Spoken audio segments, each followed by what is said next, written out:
35살에 직장을 그만뒀는데 직장을 그만둘 때만 해도 그렇게 습작기가 길어질 줄 몰랐어요. 아, 자신이 있으셨군요. 네, 세상에 나가기만 하면 독자들이 막 나를 향해서 하트를 뻥뻥 쏠 것이다. 이렇게 생각을 했어요. 근데 나와서 보니까 글을 잘 쓰는 사람, 재능이 뛰어난 사람이 얼마나 많은지를 알게 된 거예요. 그러니까 자기 자신에 대한 메타인지가 드디어 생긴 거죠. 우리 흔한 말로 그걸 철들었다고 하거든요. 근데 철이 35살이 넘어서 든 거예요. 그래가지고 예선부터 떨어지고 겨우 처음에 본선에 올라갔는데 본선에 올라가야 심사평을 처음으로 딱 듣게 돼요. 예선까지는 심사평조차도 못 들어요. 너무 평도 안 떨릴 내죠? 것 같아. 네. 심사평이 한 줄이 딱 나왔는데 기지도 못하는 작자가 나으려고 든다는 심사평을 저한테 했어요. 근데 이제 여기서 작자라는 말이 보통 작가라는 말하고도 비슷한 말인데 그 앞에 썼던 문장이 개나 소나 문학한다고 덤비는 현실이 슬프다라는 문장이었어요. 그러니까 이거 맥락상으로 보면 저한테 작자라고 하는 그게 더 맞는 거잖아요. 그런 분위기인 거잖아요. 그때 좀 머리 싸매고 들어 누웠어요. 들어 누워가지고 어떻게 하면 내가 이 좌절감에서 벗어날 수 있을까 그걸 생각하다가 우리 그럴 때 가장 잘 찾는 거 있죠. 소주. 그래서 소주.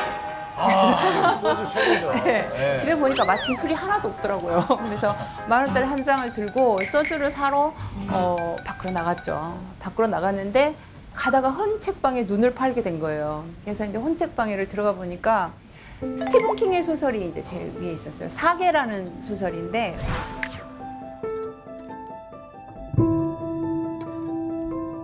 처음에 열었던 거는 가을 편이었는데 예. 이 책이 끝까지 그냥 단숨에 읽히는 거예요. 그러니 얼마나 흡입력이 강했겠어요. 그치. 그래서 그걸 다 읽고 책장을 딱 닫고 나니까 그 옛날에 문학을 꿈꾸던 한 시골 소녀가 내 눈앞으로 불려오더라고요.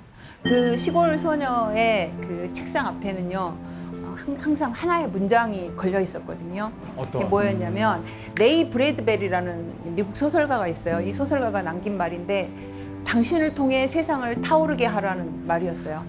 작가 후배들에게 남긴 말이었죠. 우와. 그때 제가 정확하게 내 자신의 수준이 어디까지 와 있는지를 알았던 것 같아요. 저는 세상은커녕 나뭇잎 한 장 타오르게 할 준비가 안 돼 있었던 것 같아요. 그래서 그날부터 제가 다시 출발선에 섰습니다. 그러니까 보통 한국어를 처음 접하는 사람들이 공부를 하듯이 스티븐 킹을 스승으로 삼아서 책을 필사하고 문장을 필사하는 거죠. 문장력을 키우기 위해서 그때부터 공부를 다시 시작해서 소설을 쓴 것이 내 인생의 스프링 캠프고 그날로부터 3년 후에 제가 등단을 했습니다.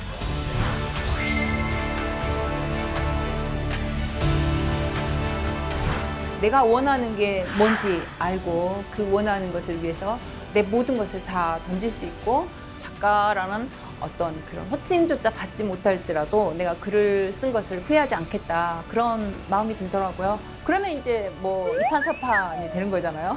그래서 포기하지 않을 수 있었어요. 대단하신 거예요. 쉽지 않은 일이에요, 진짜로. 정말. 네.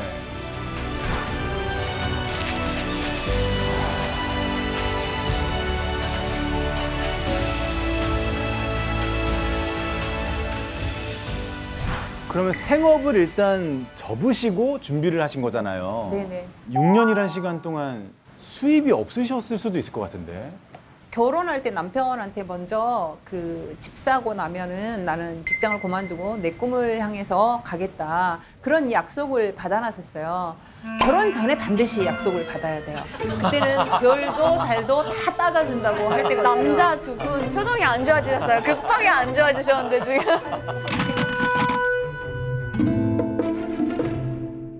직장을 그만두지 않아도 돼요, 사실은요. 근데 제가 그만둔 이유가 있어요. 제 성격이 굉장히 멘탈이 강한 편이 아니에요. 저 멘탈이 굉장히 약합니다. 직장을 그만두지 않으면 두어 번 떨어졌을 때 다시 직장으로 돌아갈 것이다. 내 꿈을 포기하고. 그걸 너무나 잘 알고 있었어요. 그래서 돌아갈 다리를 불태워버린 거죠. 그게 이제 벼랑끝 전술이라고 소위 말하는데 그게 거의 저는 삶의 매뉴얼 같은 거였어요. 내가 꼭 해야 할 일을 하면 돌아갈 자리를 없애버리는 게 저의 삶의 매뉴얼이었어요. 자, 이쯤에서 곰곰이 질문 하나 더 좀 소개를 드릴게요. 작가님께서 꿈에 확신을 가진 건 언제인가요? 라는 질문을 주셨어요.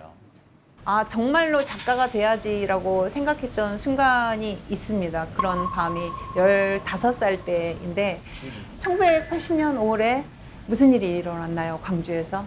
민주화 운동. 그렇죠. 광주 민주화 운동 때가 욕망을 깨우친 순간 두 번째 인생 네컷 한번 먼저 보실게요. 지금 이불이 나와 있는데요. 그 옛날 무거운 이불이잖아요. 네. 5월 말쯤 정도 됐을 것 같아요. 그러니까 민주화운동이 군부에게 진압이 돼가던 그 무렵인데 그때 매일 시민들이 도청 앞에 모여가지고 연좌 시위를 하고 그랬었거든요.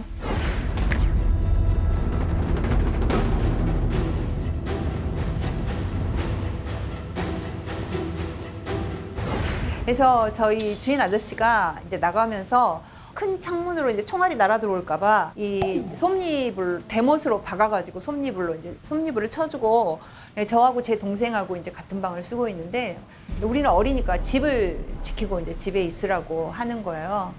그 식구들은 다 이제 도청 앞으로 나갔고 저녁 무렵에 광주 외곽에서부터 총소리가 이제 들려오기 시작한 거예요. 다다다다다다 막 이런 총소리가 들려오기 시작하니까 얼마나 무서워요. 그러니까. 이 무서운 이런 감정을 잊고자 옆방에 이제 대학생 오빠 방에를 들어갔어요. 그 방에 가면 책이 많았어요. 그 책 중에서 글씨가 빡빡하게 이렇게 들어있고 정말 재미없을 것 같은 책을 한 권 골랐어요. 원래 책이라는 게 마음의 양식도 주지만 수면제가 되기도 하거든요. 6페이지 정도만 읽으면 눈이 스르르 감길 그래야죠. 네, 그런 책을 골랐어요. 그게 바로 뻐꾸기 둥지로 날아간 새라는 책이었어요.